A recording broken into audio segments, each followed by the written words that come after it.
going on, everybody, and welcome back to my channel. If you're new here, this is Kyera and you're watching Kyology, and I'm so glad that you clicked on this channel to join me today. So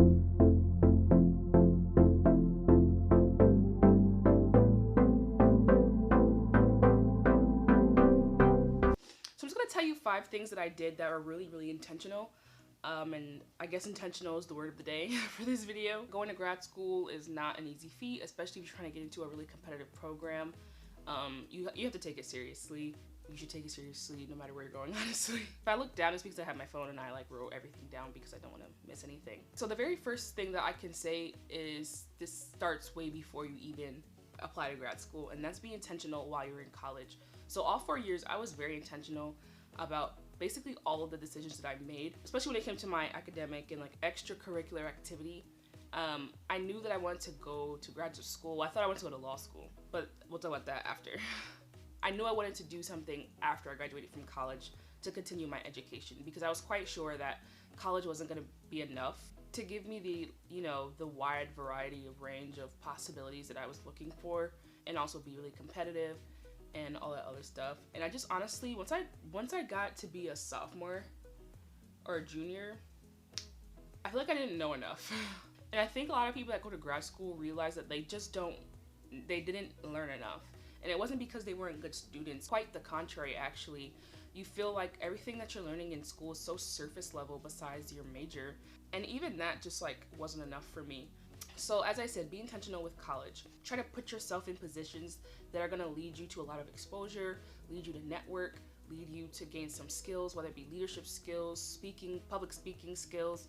I really found a lot of that stuff really useful. So I did MUN, I traveled with the group and did stuff that MUN people do. And not just extracurriculars. When I would see that offices and different departments were looking for people to speak for them to new students, students that are interested, I always took the opportunity because I actually genuinely wanted to help, but also I felt like it would be a great opportunity to continue and advance my public speaking. So definitely put yourself in a position where people can rely on you, people can expect greatness from you whenever you're in the room. And that's not to say to overwork yourself and be out here working for people for free. That's not what I'm saying at all. But if you have the time, if you have the interest, if you're passionate about something, try to find ways that you can manifest that passion and not just, focus on your academics. Of course, be intentional with the classes that you choose. Don't just have a bunch of classes that probably aren't going to do anything for you. I tried to go that extra route, so I double majored and had a minor. So I tried to really push myself to, be great on paper, but still I wanted something much greater than that, something much deeper than that.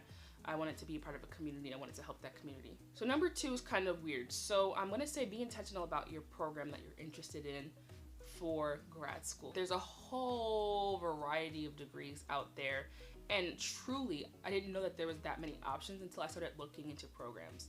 I literally just thought, I don't know what I thought, but I was just so psyched out by all of the the diversity of the programs, and you really want to know which one is for you. So I say that this is a little bit weird, it's a little bit controversial, because people always told me, especially older people that went to grad school, always told me to wait until you know exactly what you want to do, how you want to do it, where you want to go, and then apply for grad school. I actually don't really believe that. Maybe that's great for them, but I don't think that that's 100% necessary. Do I think you should have a great inkling where you want to go, what you want to do? Yes. Do I think that you should be out here blindly walking? No. However, if you don't know exactly the role that you want to play in your career and your profession, it's okay. You'll learn on the way and you'll adapt. I think people really underestimate people's will and flexibility and your ability to adapt. It's okay. If you have to take out a crap ton of loans and you don't know anything, of course, don't do that. But I mean, if you have the means, if you have the will, you'll be okay. So number 3 is basically attached with number 2. So if you're gonna be intentional about your programming, what does that mean? You have to do your research. So do your research. Do your research about the schools, do your research about the ranking, do the research about the financial aid that they give, or merit-based scholarships. Graduate school does not give financial aid. As far as, what's the opposite of merit-based financial aid? I think it's income-based financial aid. It's not, I should look this up, but it's not based on how much you make. But I'm not gonna talk about financial aid too much because I'll do another video on that. So after you find the field that you want to be around and that you're interested in being in, so is this like a public health, is it public policy, is it law, is it med stuff, that should have obviously already started when you're looking into what type of field you want to be in. But do your research specific to the school. And what that means is look at your rankings, look at your professors, where did they go to school, what are their areas of studies, because all professors, obviously, especially when you get to graduate school, they are all going to have PhDs. They're going to be mainly tenure track professors. So that means they have to produce scholarship. And what that means is they all have their own area of expertise. So while you take a stats class, yes, they are a stats professor. They have a very specific expertise that they use their degree for. So is their area of expertise on low income families in the Northeast region? Do they look at, do they have a degree in international affairs, but their area of expertise is Southeast Asia? Make sure that you look at that stuff so you know, like, hey, I can link with that professor if I go to school there, and I can learn a lot from them, because that's also what I'm really interested in.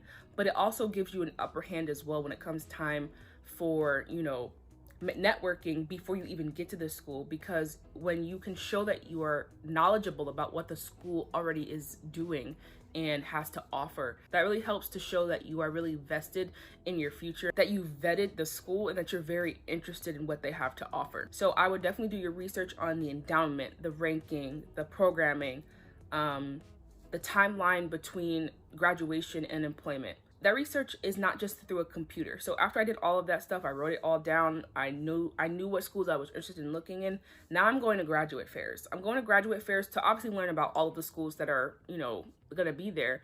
But I'm also going to specifically look for the reps that are going to be representing the school that I want to go to. So of course, that's your chance to talk to the representatives, ask them questions, get direct answers, get direct numbers, data, look at all of the pamphlets, the booklets. I took it all out. So that's your time to really dive deeper into what is not on the webpage.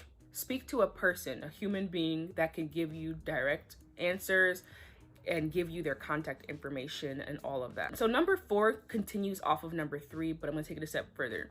So number 4 is to be intentional while you're speaking to representatives and after. So not only did I just sit there and ask questions about what do you have, I made sure that they knew who I was. I made sure that they knew what I was interested in. I brought my resume, bring business cards if you have them, and give them information to not forget you. Let them know that, hey, I'm gonna be in contact with you, so can I please have your business card?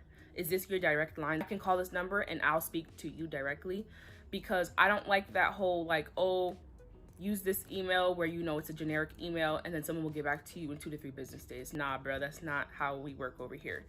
I want your number, I want your name, so that when I have a question, I can contact you directly.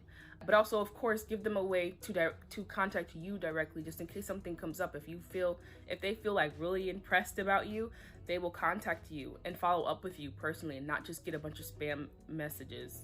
Give them a reason why you're so interested into this school, why this school is so interesting to you, and why you really like this school. Let them know. I'm not saying that you have to be fake and try to impress them off of false pretenses.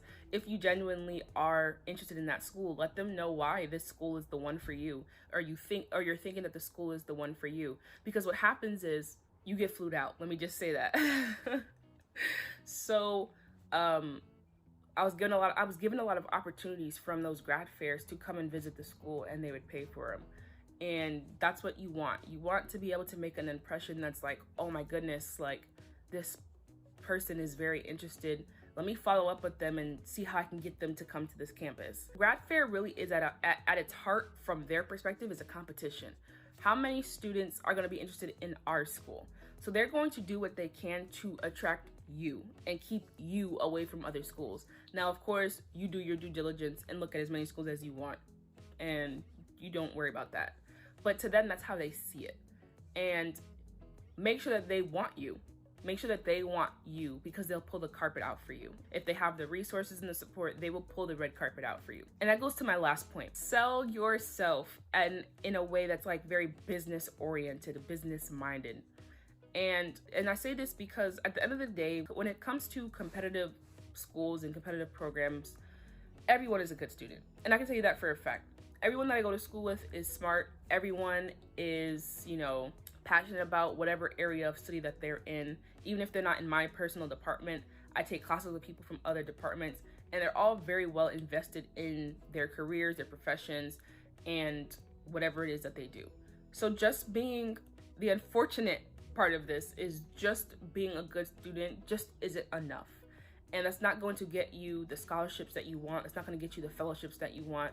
They're going to pay for your school. We'll talk about finances again, like I said, in another video. So it needs to be, what happens is when I'm looking at a school, there's two mindsets that I have. What can they do for me? And that's prior to writing my application. What can they do for me? So while I am at when I'm at graduate fairs, when I'm speaking to people, when I go to the school, what can you do for me? That's how you know, that's how you can get the facts. What do they have? What they have to offer? What they don't have to offer, and be like, that doesn't really work for me, actually, that you don't have this. So sorry, I have to move on. But there needs to be a switch. There needs to be a switch where you move from that mindset of what can you do for me? The application starts to roll around, and it needs to switch to what can I do for you? And that probably sounds a little bit weird, but that's the mindset that you have to have when you're writing your application and going forth and wanting to be picked for a very limited amount of spots and very limited amount of scholarships. If you pick me, this is the value that I bring to your school, because you are valuable. You help their school keep their ratings and their rankings. When they pick the best students, that in turn helps them. They get to be on all of these US rankings and all of this other stuff that helps with, you know, their endowment. It helps them get all these donations and grants because they see how well the school is working. Are you a student that can add value to where they are and even take them further? And the answer is probably yes, because we all have value. We all have experiences that can be used both in and out of the classroom, but you have to be able to articulate that. What exactly have you been through? What type of experience, professional or otherwise, helps you show that you have a lot to offer, and in the long end, them adding you to the school is an investment for them. And that's the type of confidence that you should actually start exuding when you are at grad fairs. So you start with the what can you do for me, what can you do for me, and then add a little bit of a teaser of this is what I can do for you, and make them believe it. That's what I did specifically that I think really helped me get accepted to all of my schools. So basically those are basically the 5 tips that I would give anybody that's going into grad school. I am more than excited to make more videos about this, so please let me know if there's any topics specifically that you guys are interested in. Go ahead, like, subscribe, and comment on the video. Let me know what you guys thought, and I'll see you next time on Kyology. Down to probation. Nevertheless, I do arrest your heart is chained in my nest. Our flock of fellas go good together as we